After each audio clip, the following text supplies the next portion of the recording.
संघर्ष, दर्द, हम सब इन चीजों से बचना चाहते हैं, है ना? पर जरा सोचिए, क्या हो अगर यही अनुभव महानता की असली कीमत हो?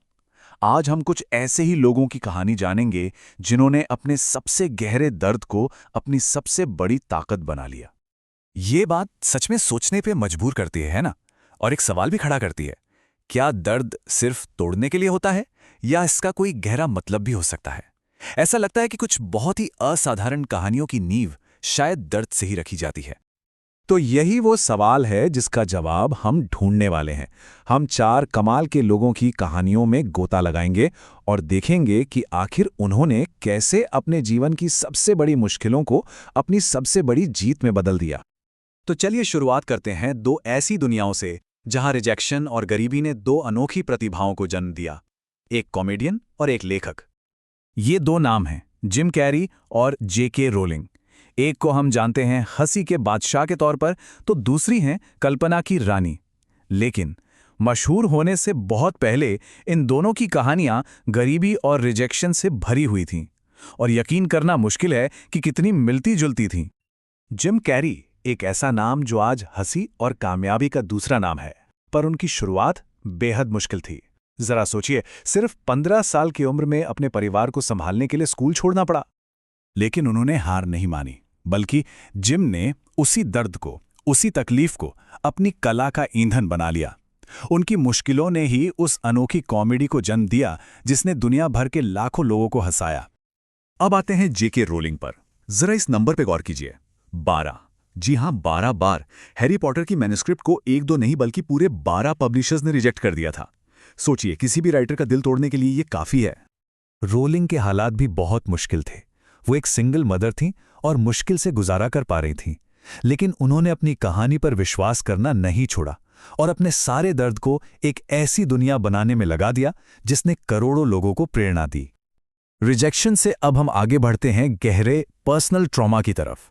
अगली 2 कहानियां दिखाती हैं कि कैसे निजी चोट और सामाजिक अन्याय को एक ग्लोबल असर की ताकत में बदला जा सकता है। ओपरा विन्फ्रे आज मीडिया की सबसे बड़ी ताकतों में से एक, लेकिन क्या कोई यकीन कर सकता है कि करियर की शुरुआत में उन्हें यह कहकर खारिज कर दिया गया था? ये एक ऐसा झटका था जो किसी को भी तोड़ सकता था। ओपरा की जिंदगी सच कहें तो मुश्किलों का एक लंबा सिलसिला थी। गरीबी में पैदा हुई, बचपन में दुर्व्यवहार झेला, और फिर जब करियर बनाने निकली तो वहां भी अपमान सहना पड़ा। ये सिर्फ रुकावटें नहीं थी, ये बहुत गहरे जख्म थे। और यहीं ओपरा की खासियत सामने आती है। उन्होंने अपने जख्मों को दूसरों से जुड़ने का एक पुल बना लिया। उनके दर्द ने उस हमदर्दी को जन्म दिया जिसने उन्हें एक ग्लोबल आइकॉन बना दिया। अब एक ऐसी कहानी जो अन्याय के खिलाफ खड़े रहने की मिसाल है। नेल्सन मंडेला ने अपनी जिंदगी के 27 साल जेल में गुजारे। ये टाइमलाइन एक कैदी से लेकर राष्ट्रपति बनने तक के उनके अविश्वसनीय सफर को दिखाती है। सोचकर देखिए, 27 साल तक अन्याय सहने के बाद किसी के भी मन में बदले की आग भड़क सकती थी, पर मंडेला, उन्होंने शांति और सुलह का रास्ता चुना। कमाल की बात है, उन्होंने अपनी तकलीफ को नफरत नहीं बनने दिया, बल्कि उसे एक ऐसी विरासत में बदल दिया जो आज भी पूरी दुनिया को राह दिखाती है। तो इन 4 अलग-अलग जिंदगियों में कॉमन क्या है? इन कहानियों से मुश्किलों से लड़ने का एक साफ फ्रेमवर्क उभरकर सामने आता है, जो हमें 4 जरूरी सबक सिखाता है। तो यही है वो ब्लूप्रिंट। इन सभी महान लोगों ने जाने अनजाने में एक ही रास्ते को अपनाया, अपने दर्द को अपनी एनर्जी बनाना, अपने ट्रॉमा को दूसरों के लिए हमदर्दी में बदलना, रिजेक्शन मिलने पर उसे एक नया मोड़ समझना और कड़वाहट की जगह माफी को चुनना। तो इन सभी कहानियों का निचोड़ क्या है? आखिर में ये सब एक ही विचार पर आकर टिकता है, जो दर्द और शक्ति के रिश्ते को देखने का हमारा नजरिया हमेशा के लिए बदल सकता है। यहां हर कहानी का सार है।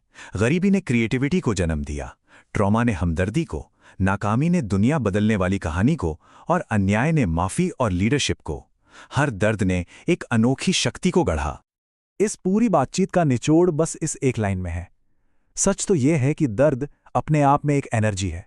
अब ये एनर्जी किसी को बर्बाद करेगी या आगे बढ़ाएगी, ये फैसला इंसान का अपना होता है। और चलिए इस पूरी बातचीत को इस एक दमदार मिसाल के साथ खत्म करते हैं। ये सोचने पर मजबूर कर देगी। असली सवाल तो यही है कि इंसान अपने अंदर की आग का इस्तेमाल खुद को राख बनाने के लिए करता है या फिर कुछ नया गढ़ने के लिए।